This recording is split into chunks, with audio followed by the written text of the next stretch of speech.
Silver line വൈകി വന്ന തിരിച്ചറിവ്, നഷ്ടം 51 കോടി, പോലീസിന്റെ തല്ലുകൊണ്ടവർ നൂറുകണക്കിന്, 50-ലേറെ കേസ്. സിൽവർ ലൈൻ പദ്ധതിയിൽ ഇനി പ്രതീക്ഷ വെച്ചിട്ട് കാര്യമുണ്ടെന്ന് തോന്നുന്നില്ലെന്ന തിരിച്ചറിവ് മുഖ്യമന്ത്രി പിണറായി വിജയന് ഉണ്ടായപ്പോഴേക്കും സർക്കാർ ഖജനാവിൽ നിന്നും ചെലവിട്ടത് 52 കോടിയോളം രൂപ. സാമൂഹിക ആഘാത പഠനത്തിനായി നാട്ടിയ മഞ്ഞക്കുറ്റികൾ പറിച്ചതിന്റെ പേരിൽ ഇപ്പോഴും നിലനിൽക്കുന്നത് 50-ലേറെ കേസുകൾ.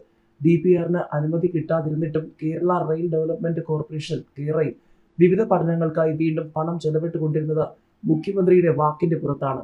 പ്രതീക്ഷയില്ലെന്ന മുഖ്യമന്ത്രി തന്നെ തുറന്ന് സമ്മതിക്കുമ്പോൾ ചെലവിട്ട കോടികൾക്കും സമരക്കാർ തല്ലുകൊണ്ടതിനും ആര് ഉത്തരവാദിത്വം ഏൽക്കുമെന്നതിന് ഉത്തരമില്ല. 2020 ജൂണിൽ സമർപ്പിച്ച DPR 3 വർഷത്തോളം കയ്യിൽ വെച്ച ശേഷമാണ് കേന്ദ്രം തിരുത്തൽ നിർദ്ദേശിച്ചത്. എന്നാൽ വഴങ്ങാൻ സംസ്ഥാനം തയ്യാറായില്ല.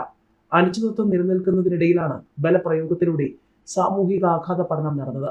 40 ലക്ഷം രൂപ ചെലവിട്ട പഠനം ജനങ്ങളുടെ എതിർപ്പിനെ തുടർന്ന് പാതിയിൽ ഉപേക്ഷിക്കേണ്ടി വന്നു.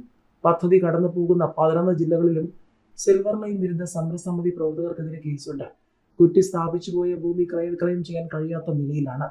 കൺസൾട്ടൻസിയായ സിസ്ട്രയ്ക്ക് നൽകിയത് 30 കോടിയോളം.